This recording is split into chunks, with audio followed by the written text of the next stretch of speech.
got over? How I got over? My soul looks back in wonder. How I got over? I was there. Yes, I was there 60 years ago to witness a great champion of the civil rights movement. Dr. Martin Luther King Jr. tell us about his dream. The crowd was massive at the March on Washington, filled with freedom fighters from every walk of life. Dr. King was originally supposed to say a speech written by his former advisor. Since I had just sang, I've been buked and I've been scorned on the podium, I was still close enough for him to hear me say, "Tell them about the dream, Martin. Tell them about the dream." Immediately, Martin slid his nose to the side and began to preach his electrifying "I Have a Dream" speech. What a time we had. If Dr. King could reflect on the 60 years since his "I Have a Dream" speech, Martin's reflection would be a confession of the goodness of God. First, he would thank God for bringing us over. He would say, "Mahalia, I kept on dreaming. Thank you for singing at every rally and every march. We've made it over." King couldn't help but to reflect on how John Lewis gathered young adults together to fight for change in the Selma to Montgomery March in 1965. He would recall his "how long, not long" speech he gave after the march. He predicted that equal rights for African Americans would be granted. Dr. King would shout, "Thank God we made it over." Less than 6 months later, President Lyndon Johnson signed the Voting Rights Act. My speech sparked a movement of equality, which helped create the Civil Rights Act of 1964 and the Voting Rights Act of 1965, ending racial segregation in the United States. But there is still work to be done globally.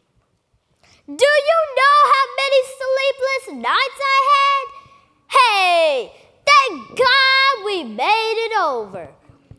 Dr. King would be thankful for the awards for his achievements: the Nobel Peace Prize in 1964, the Presidential Medal of Freedom in 1977, and the Congressional Gold Medal in 1994.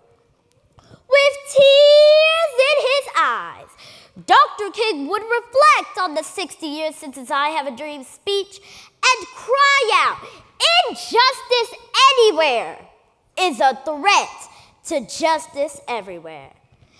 At the March on Washington, I told the crowd, with this faith, we would be able to work together, pray together, struggle together, stand up for freedom together, knowing that we would be free one day. Today, we have risen from the dark and desolate valley of segregation to the sunlit path of racial justice. We have made justice a reality, and my children have carried on my legacy. Even my beautiful granddaughter has her own platform. Americans have the rights to go to the same restaurants, movie theaters, schools, and churches. Barack Obama wasn't just a candidate, but became the first Black president. Kamala Harris, you see, became the first female VP. Dr. King's last words would be to you. He would say, "My life was worth sacrificing because I was fighting for you. You deserve the right to a free public education. You deserve to have teachers who care and not just warm bodies there. We fought for equal rights so that you can have a blank check. So go back home and check your Cash App. You have been given back pay that America defaulted on. Go back to school and get a great education. Instead of using AI, artificial intelligence, to do all of your classwork, just be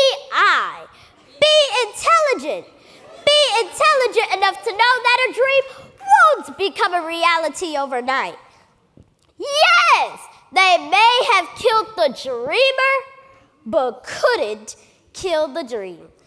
Thank God I made it over. Thank you.